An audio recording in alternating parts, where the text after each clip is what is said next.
Hi, I'm Wayne Moloney. I'm a co-author of the Wentworth Prospect, and the best advice I ever got was to focus on the outcomes for the customer and not on just pushing my product. Ooh, I like that. Focus on the outcomes. Wayne, you're a very experienced sales guy, though, man. How long did you learn that early in your career or recently? I mean, because that's awesome advice, man. Phil, I learned that right at the start of my career, right back in the 70s, mate, as the grey hair will indicate that I've been there for a while. And as a brash young sales guy, having come out of engineering, I was a mech engineer by profession and went into sales. I was trying to push a product that had just come into our product range, and it was in the days that you had a territory and you walked door to door, and in those days, all the workshop managers and workshop engineers were really keen to talk to salespeople to learn. But I didn't know my product, and I didn't know this guy's business, and as I was trying to get through with him on this product, which was a revolutionary mixer, he stopped me in my tracks and he said, "What do you know about my business?" And to which, I had the blank look on my face, like you at the moment. And then he said, what's this going to do for me? How will it improve my productivity? How will it address any problems that I've got? And of course, I was dumbfounded. And this guy said to me, "Go away, do your research, and come back and talk to me." And I did that. And when we went back, we sat down, we had what was unbeknownst to me at the time was a discovery meeting. We really dug deep into his business. We understood the issues that he was facing. And between us, not me, not him, but between us, we agreed that the product that I was pushing was actually going to be a great solution to some of the issues that he was facing. And he then became a mentor for me. He became one of our best clients, and he became a great referral through into other projects. And yeah, it was a great. Unfortunately, the guy's passed on by now, but he became a lifelong friend. So that was the best advice, and I've stuck with that ever since, Phil. That's awesome. That is awesome. Both pieces of that advice, right? So one, get to know the problems, and then two, focus on those outcomes. I really that's so invaluable, and I would say that's solution selling, right? Regardless of what you're selling, that's the solution that we need in order to to help people actually buy and benefit from the services we provide. Yeah, absolutely, Phil. And look, I try to avoid getting bogged down on semantics these days. You see people will say, "Oh, relationship selling's dead." Oh, it's not about the solution. You don't know what the solution is. Only the client knows what the solution is. The outcome is the issue, and it has to be an outcome that's valuable to the client.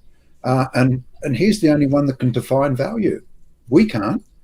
He needs to Yeah. define it. We need to help him uncover what that value is, and that's the role of a salesperson these days. Is well, no, not these days. That's the role that it's always been, and I discovered that, as I said, back in the '70s when I started selling, and it's something I've held in my career ever since, and I've imparted that story and that approach to all the sales teams that I've ever managed. So I hope that's a little bit of advice that your listeners can take on board and maybe think about, Phil.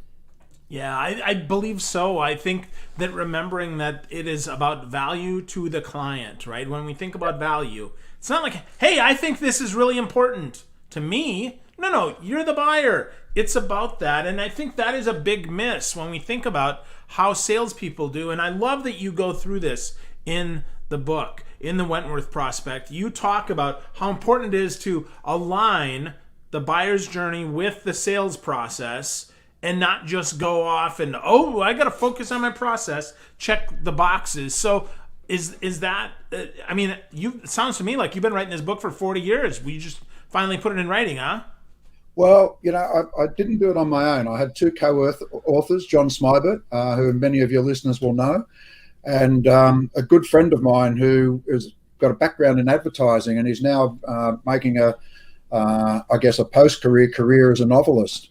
And when I decided to write a book on complex B2B selling, having written some on sales management and the foundations of B2B, I approached John, who was a good friend of mine. We'd worked on stuff together. We'd worked on developing, helped John develop the advanced sales process that we talk about in the book. And, between John and I, we probably hate to admit it, but, mate, we've probably been writing this book for 80 years, if you think about it. But Yeah. we actually started 6 years ago, would you believe, Phil? And yeah, I know it was a bit Wow. like. And what we discovered when we decided we'd write it as a novel rather than as just that dull sales book of, here, this is what you should do, and then do this step, and then do this step. Um, we had so many false starts, and then we realised that as novelists, we were great sales consultants. And that's when we approached Jeff, and he came on board, and he helped turn our 80 years of joint experience into what I think is a pretty great page turning novel to teach people about complex B2B selling. Yeah, definitely. I totally agree. It's a quick read, and yet it's a read that after you read it, you have to go back and like, hold on, I have something there to learn. And I really like that. I mean, I like that it's a quick read, but I also like that there's action in there. And you've got a lot of that. But I have to laugh and share this with you. Is that you said there's all these Australianisms in there? Yeah.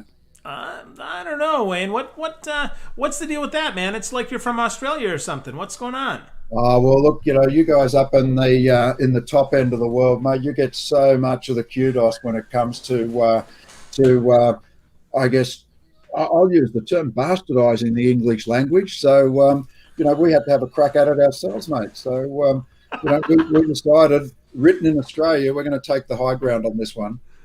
There you go. No, that was fun. I enjoyed that a lot, and I can almost hear your voice reading me the book and being parts of the book, and I really liked that. So let's talk about this, because one of the things that Tony Hughes talks about in the opening, I think really made me think, and really did a great job of framing the book. And he asked the question: so how do we move from price to value, from commodity to consultative, and from seller to trusted advisor? So first, let's talk about I guess the wrong way to sell, right? The price, the commodity, and the seller. Let's talk about that and why many sellers think that those are the most important things. You got some insight on that? Yeah, look, I think one of the main reasons of that is I think a lot of it comes down to sales management and sales management, and I guess lack of sales leadership. Too many salespeople are still pushed by the monthly, the quarterly, the annual target,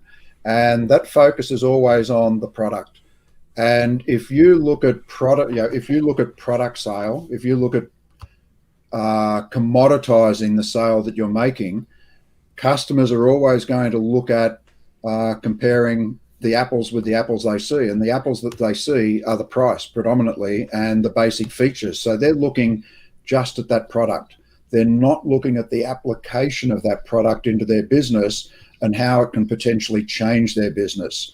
So, to move from that product to the value add, to the creativity, you need to stop focusing on the product, and you need to start digging deep to understand the customer's business, and you need to be a domain expert so that you can understand what's happening in that client's market, in their industry, so that you can come to them with insights and earn a seat at the table to be able to discuss openly with them their business, so that you can see where there may be opportunities for you to provide great value to that client. And then you need to take them on that thinking journey from where they are to where they could be, and they need to buy into that. So you need to engage with them early so that you're at the front end of that buyer's journey, rather than waiting until they've done all that research and then they're coming to you with what they think the solution is.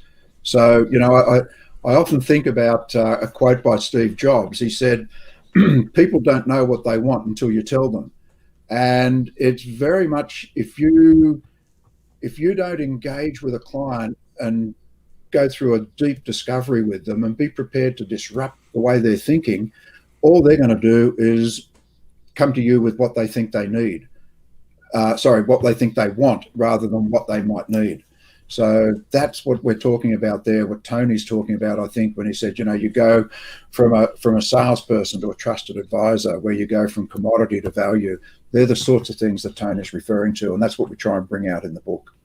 Yeah, you definitely do a good job of that, and that makes so much sense because if we don't know, just like your mixer conversation there, that story that you shared at the beginning, if we have no idea what the other person is going through, everything we pitch is all our product, our product, our product. Buy this, it's great. But if we understand, we can say, okay, well, here's how it fits into your work. Here's how it helps you in your business. So how do we even open that conversation up so that we can get started? Your advanced process. How do we start that engagement, Wayne? The engagement starts, excuse me, the engagement starts before you actually engage with the customer. Before you engage with the customer, you have to engage with the market. And to engage with the market, you need to be building your own personal profile. So you need to be building your credibility in the market. As I used the term before about earning a seat at the table, you need to be seen as someone that is worth talking to. There was a Greek philosopher, Theophrastus, and he said that the most valuable thing a man has got is his time.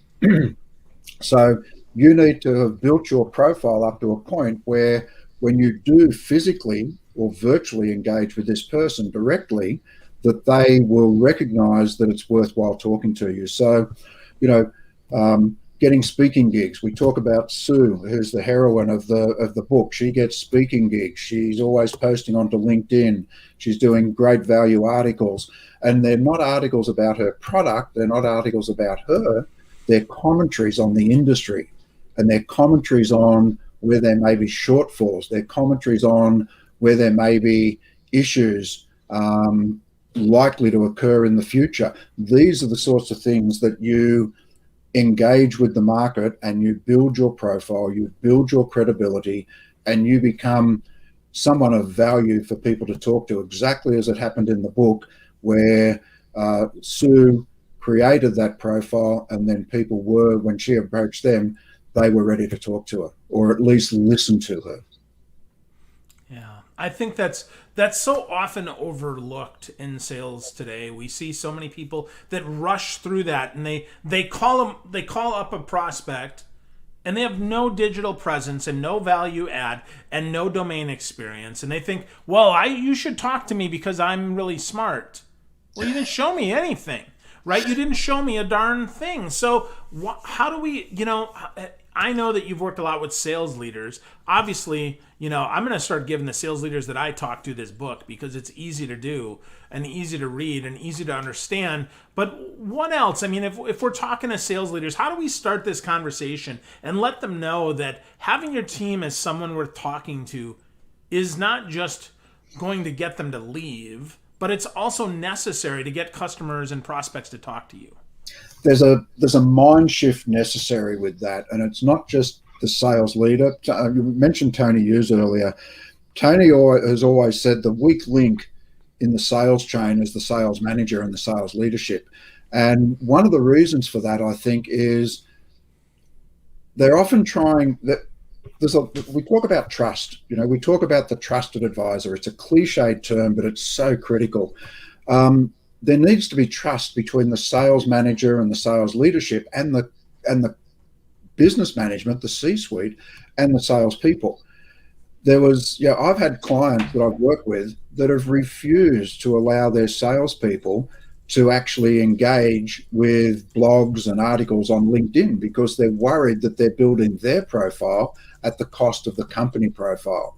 So the companies need to start to realize more, and the sales leaders, and I think this shift is happening, but people need to realize that the salesperson, the human resource, is the most highly prized capital within the business. And you need to let them, you need to let them be empowered, not controlled. And that's the way that needs to work, Phil. And that's a transition that I think is happening. Well, no, I don't think. I know is starting to happen. I think it could happen at a faster rate, but it was held back for a long time by organizations worried that the intellectual property, if you like, would be the salesperson. And when they moved from one place to another, that was going with them. So they were concerned about that. So we've got to free that up. We've got to trust people more.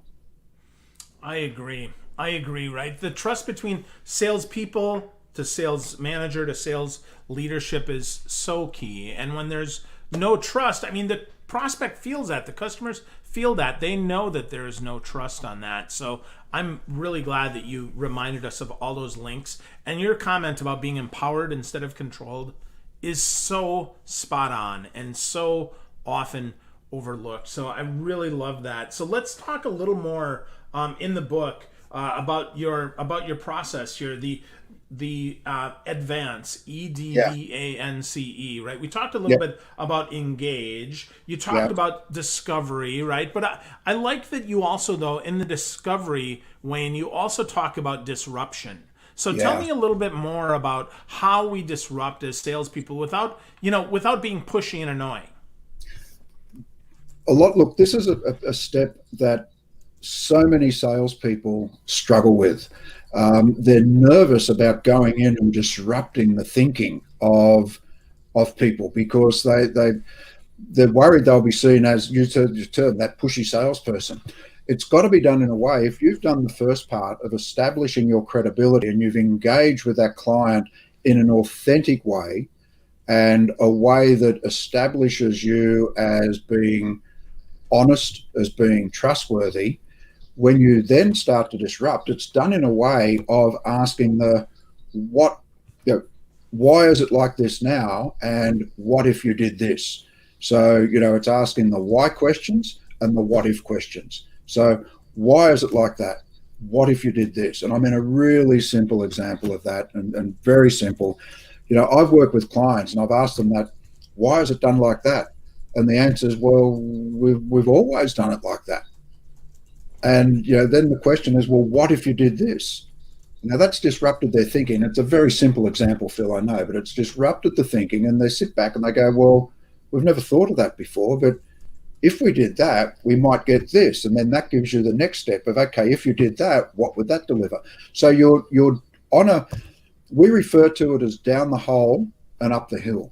So you're getting down in the hole and getting dirty with the client and really digging around in their business and I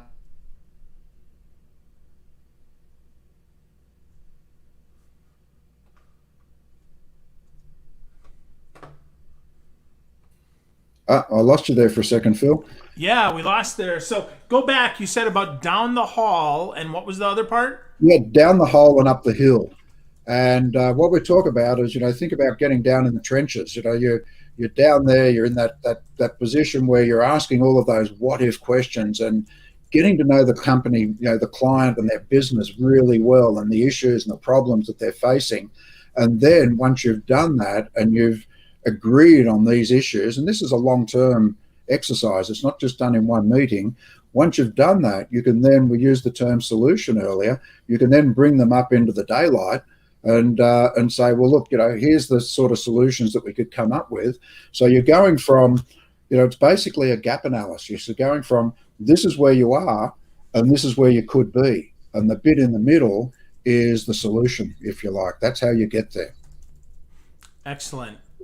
Yeah, that whenever we can do that comparison between current and future state, and if that's valuable to folks, if they find that that's real and it's not just some pie in the sky number, I think that really helps folks move that sale forward, move the conversation forward, and helps then a champion be able to stand up and say, this is indeed what we want. This is indeed the process, that we agree on. So let's move to that next piece. We got valid proposed, which I think, that makes sense, right? That's a lot of what you got there. But then the authentication phase you talk about, and I think that one is maybe a little bit confusing for folks that haven't read your book yet. So talk to me a little bit about authentication and how we do that and why that's so darn important.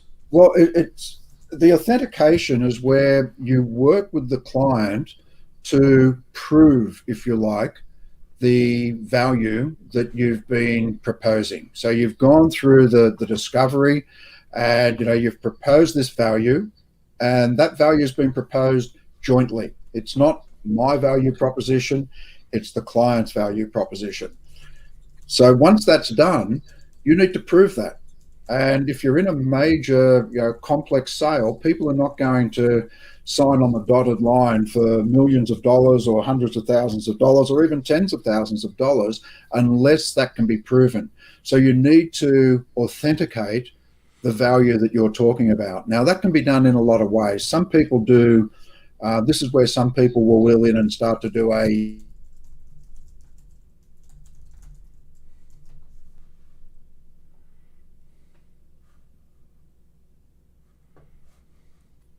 it takes the focus away from the solution and onto the product.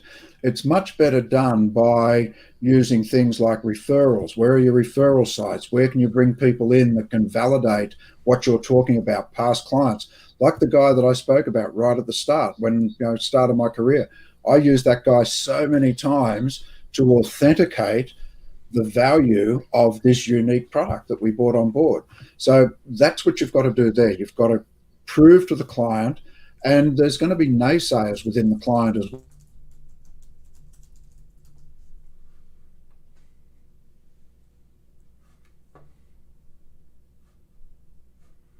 Able to get that solution out there and prove that to them. Excellent. Excellent. Yeah, those naysayers, often that referral from someone in their position or someone in their industry or someone that they trust is going to help us get past that and help us really authenticate that sale. So I think that's super valuable and a great reminder of how valuable referral selling can be further down the pike, right? So it's further down the chain instead of just up front with a referral for a conversation. Although I think certainly it doesn't hurt to have a referral at the beginning as well, right? To open the door to help people with that.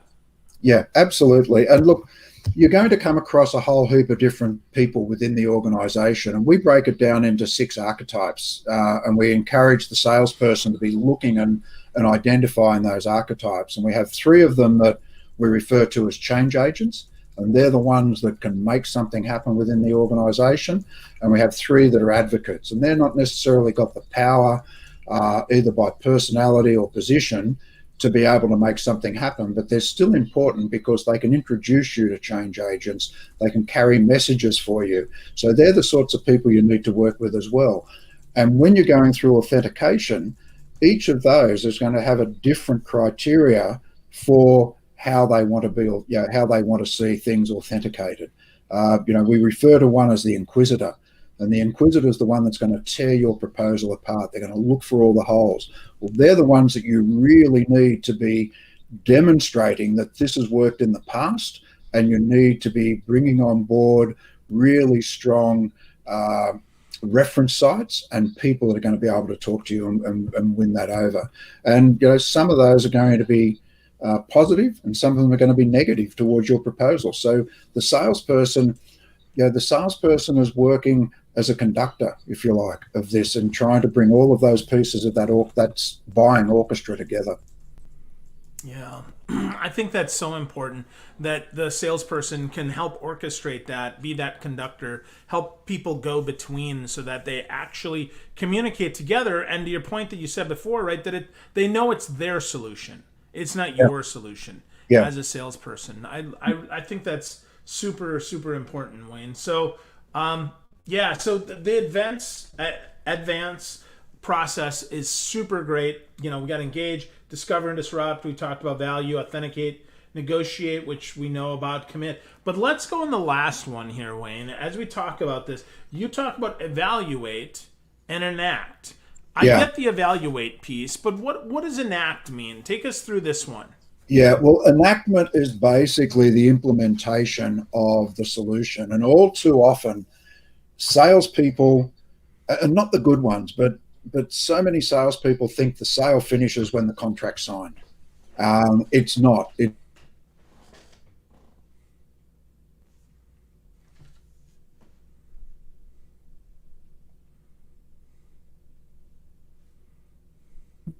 That you sold. You can't just fob that off and say, right, my job's done. This is now going to be handed over to the installation team or the post-sales team or whatever. And we've got some bandwidth problems or something going on here, I think, Phil. So apologies if it's my end, but I did do a good check of it before we started. So yeah, mate. So the enactment is making sure that what is put in place actually delivers the value, because your sale starts prior to making contact with the customer and engagement, as we spoke about, and it doesn't finish until you're sure that that client is receiving what you have promised them, because you're in there as an authentic salesperson. You're not in there, as someone that's just going through the rote questions and the rote process. You need to engage all the way along the line, and then when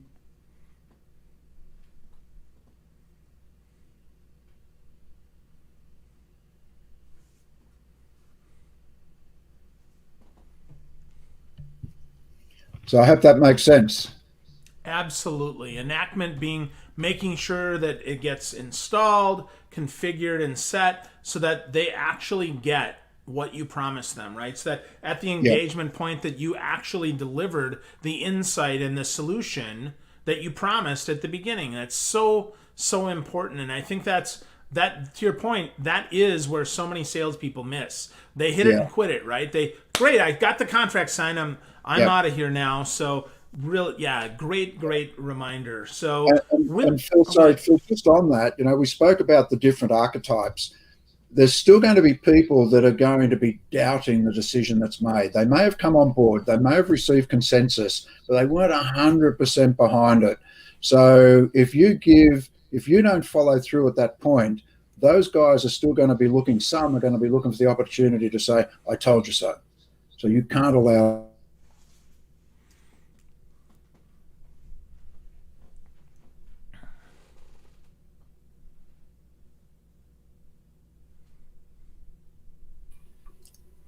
yeah, I agree. Definitely got to overcome those naysayers and make sure that it gets implemented, because that's how you turn those naysayers, those skeptics, into advocates for you. It's by Yeah, making sure that they actually, that they actually get their problem solved too, because that's important. We yeah. all have to get our problems solved. So good stuff. So Wayne, the Wentworth Prospect is a fantastic book. It's an easy fable to read. It'll take time. That gives you the archetypes and the advance process there that is so important, that aligns buyer's journey with the seller's process.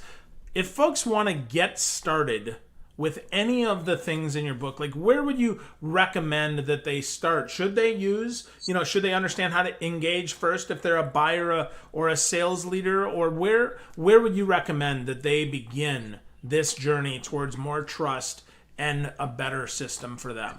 Yeah, look, that's an interesting question, Phil, and it's one I've never been asked before. And to be honest with you, I probably haven't given it that much thought because I haven't been asked that specific question. But to me, there's 2 points. One is the engagement prior to engaging with the customer, and that is building your profile. And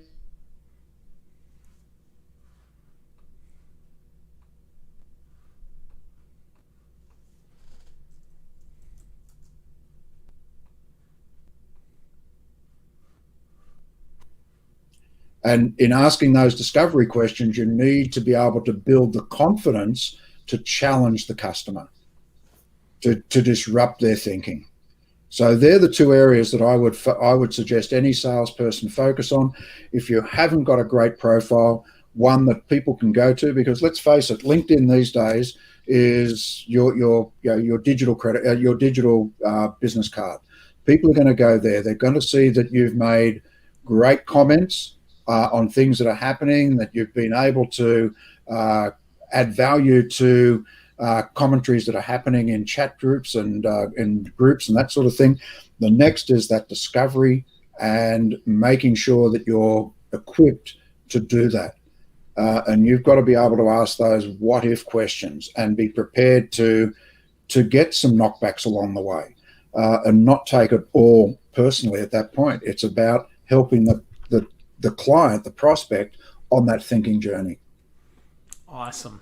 Great advice, Wayne. Super actionable takeaways folks can do. Get your LinkedIn profile in order and get building your knowledge. You can Yeah. do this. You can be seen as the advisor if you're willing to do the work. So, folks, if you're listening, you're like, holy crap, this is great stuff. I want to learn more from Wayne. I recommend you get a copy of the Wentworth Prospect. It is an easy read. It's got great framework inside of that you can actually put into place. And I recommend that you also connect with Wayne on LinkedIn and follow him and learn from him as I've done. Wayne, you're a gift, man. Thank you for spending some time with us today. I really appreciate it. Fabulous, Phil. Thank you. Been a great start to the morning for me. Wonderful. Thanks, everyone, for listening, and get started finding your Wentworth Prospect.